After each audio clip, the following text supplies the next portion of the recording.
My name is Catherine. I'm currently 34 years old, and I've been living with my mother at our family home since my father passed away 3 years ago.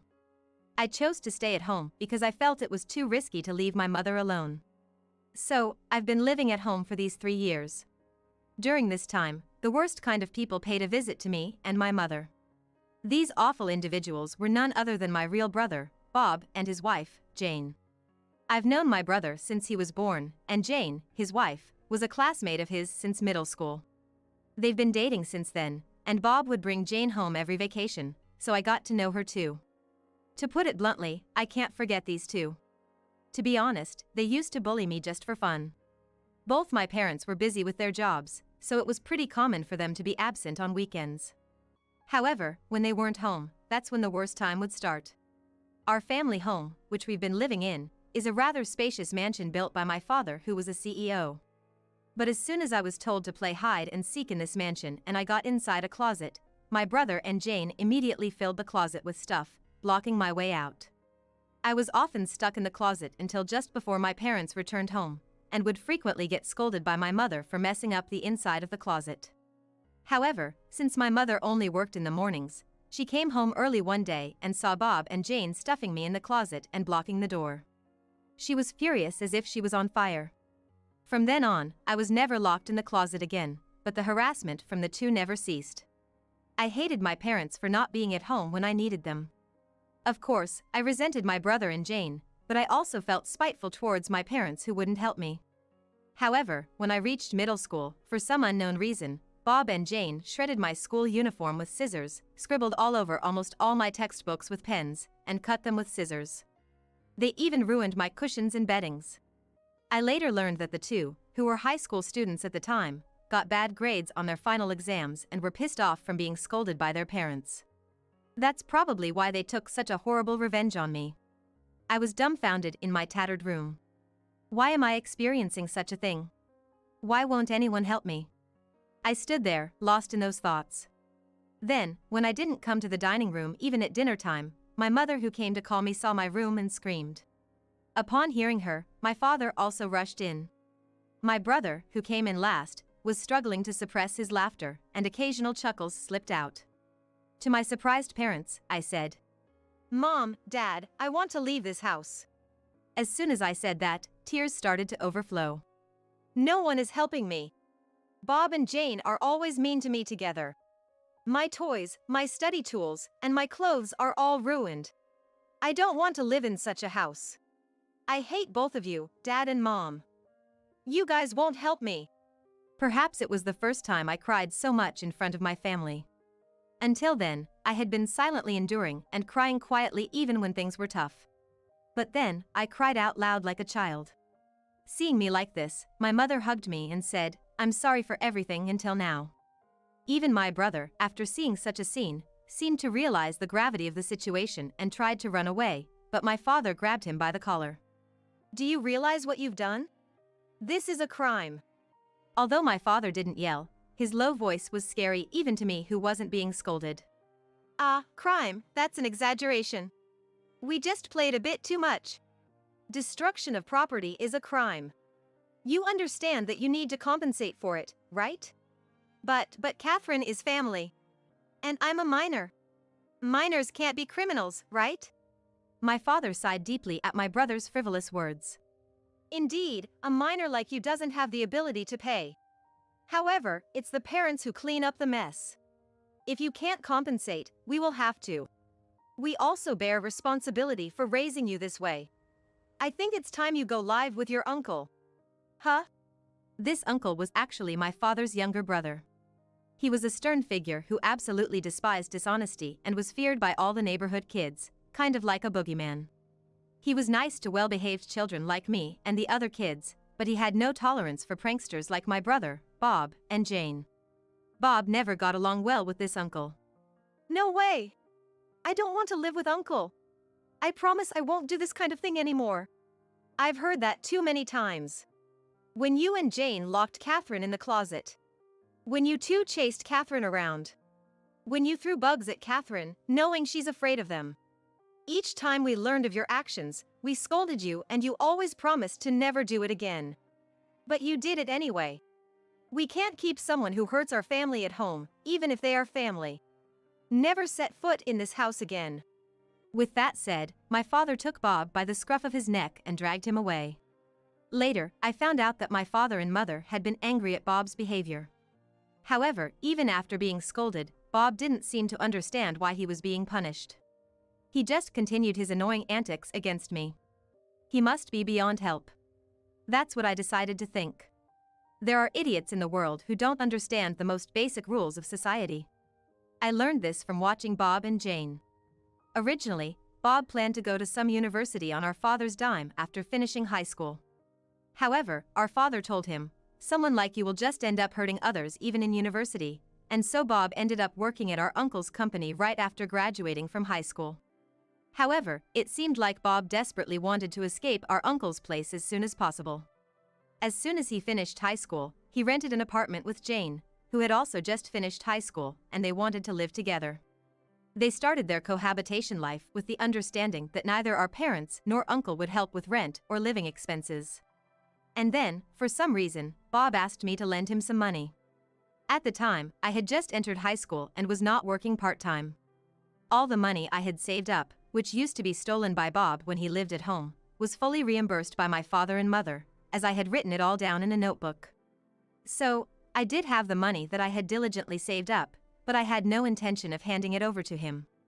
To Bob's request, I replied, "Aren't you ashamed to be asking your high school sister for money? I'm not even working, so I don't have any extra money. There's no way I'm giving you any." After that, I told both my mother and father about Bob's attempt to borrow money from me, and they were angry and promised that they would not provide any further assistance. I thought that Bob and Jane should live on their own without relying on others. Since then, I have worked hard and went to college. I studied diligently in college as well, and after graduation, I joined a company where I continued to learn new things. I was so busy with my own life that I had completely forgotten about Bob. But just as I had forgotten about him, an invitation to his wedding arrived at our house. The bride was, of course, Jane, with whom he was living. "Oh, so those two are finally getting married," I thought as my parents and I discussed whether we should attend the wedding of a family member. However, a few days before the wedding, my father collapsed and was taken away by an ambulance. He was always a fragile man, but this was the first time he had collapsed, so both my mother and I panicked and called an ambulance. At that time, I reached out to my brother, but he replied, "I'm about to get married. Don't call me during this crucial period of my bachelorhood." Even when I told him that our father had been urgently hospitalized, he brushed it off, saying, "He just tripped, didn't he? Make sure to come to my wedding." With that, he hung up. Not long after, our father passed away. Given the circumstances, a wake and funeral were inevitable, so my mother and I informed my brother that we wouldn't be able to attend his wedding. Despite his insistence that we come, my mother and I decided to remain absent.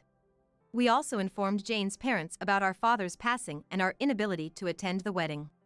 Although Jane's parents understood our predicament, my brother and Jane said, "You guys not coming to the wedding is so disrespectful. I suppose the term rudeness was coined for people like you. We put in a lot of effort for our wedding. Are you trying to ruin it?" The words that were left on my mother and I's voicemail were so absurd that it made me want to ask who the real rude person was here. While my mother and I were busy conducting the funeral smoothly, my brother and Jane went ahead with their wedding without giving a second thought to our father's death. From then on, my mother and I never mentioned it, but we felt our relationship with my brother had been completely severed. But, out of the blue, my brother showed up at our doorstep. When I opened the front door in response to his "I've got a delivery" over the intercom, there stood my brother and Jane. I was caught off guard as the monitor only showed silhouettes. As soon as I opened the door, my brother and Jane, carrying large luggage, barged in, pushing me aside. Hey, what's the rush?"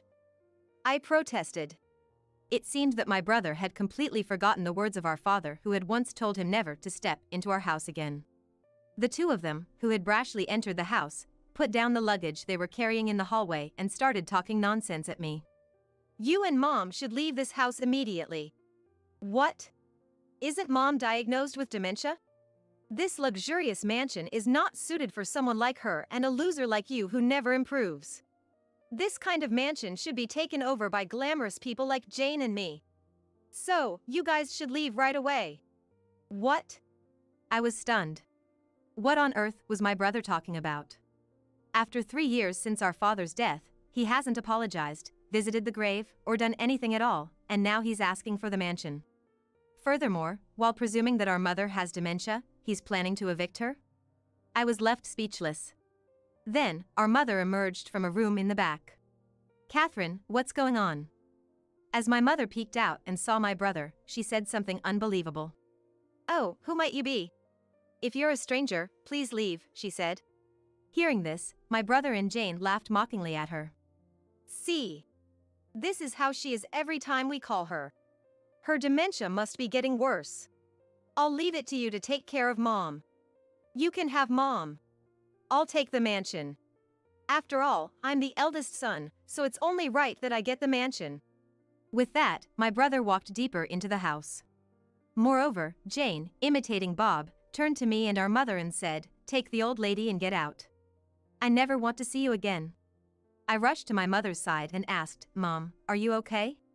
After that, as if we were being driven out, my mother and I left the mansion. Leaving all the old furniture behind, my mother and I took our belongings and fled the house. Fortunately, a friend of mine, who heard about our situation, offered us his house, saying he was abroad and couldn't take care of it. Originally, his cousin was taking care of the house, but since he's going to be transferred to another state next year, it seemed like perfect timing since there would be no one to look after the house. Upon arriving at the house and setting down our luggage, my mother and I finally felt at ease and took a deep breath. Then, my mother said with a laugh, "We've left that house, and I still don't like the way Bob and Jane act. Maybe we should sell the house." She said it outright. I asked my mother the question that had been on my mind. "Bob said you have dementia, Mum. What's that about?" "Oh, that. About 2 years ago, I started getting frequent requests from those two to lend them money. But they didn't even come to their father's funeral, and they never contacted me afterwards. I just couldn't comprehend how they had the nerve to ask for money. So every time, I pretended not to know them and said, 'Who? I don't know you. You're a stranger to me, right?' Oh, I see." It seems that Bob and Jane misunderstood my mother's indifference and disregard for them, treating them as strangers because she didn't want to have anything to do with them anymore. They mistook this as her genuinely forgetting who they were. That's why they thought she had dementia. In any case, I think it's wrong to evict someone you think has dementia. My mother immediately decided to arrange for the sale of the mansion. We'd been talking about selling the overly large mansion since our father passed away, and we were living there just the two of us.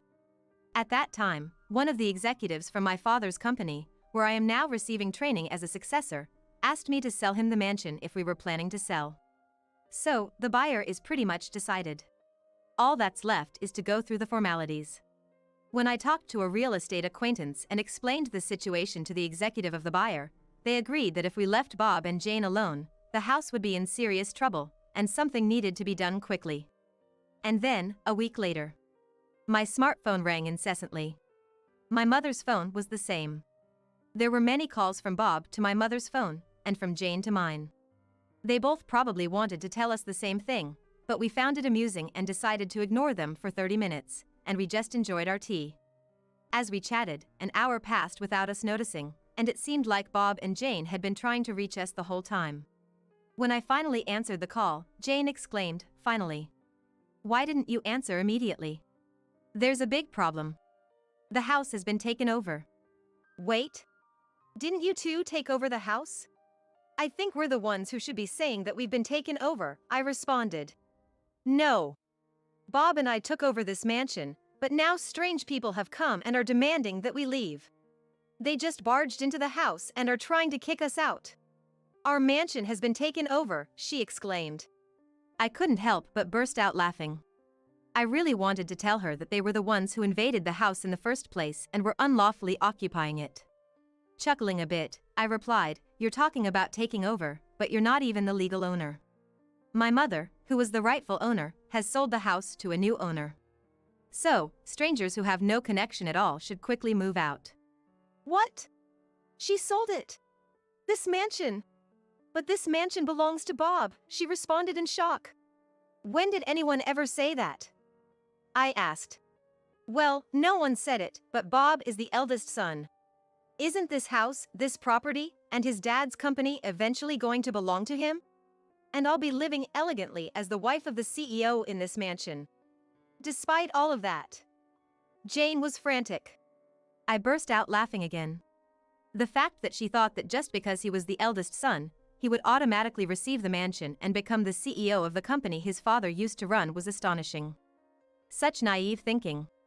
Given Jane's staunch belief, Bob probably also believed that he would inherit both the mansion and the company, even though no one had ever promised him that. Again, I laughed at Jane's words. Bob as a CEO? You as a CEO's wife? How can you even dream of such things? You're both still working as low-level employees at the company where you first got picked up, without ever studying to succeed the business. She probably didn't expect to be ridiculed. Stunned by my words, Jane retorted, "What? In that case, I'll inherit the company from Uncle." I laughed even more. You should at least check your company's personnel announcement. As for my uncle's company, his cousin's son became the president last month. What? So, there's no way for Bob to become CEO, and I can't be a CEO's wife? Jane was in disbelief. That's correct. Can I hang up now?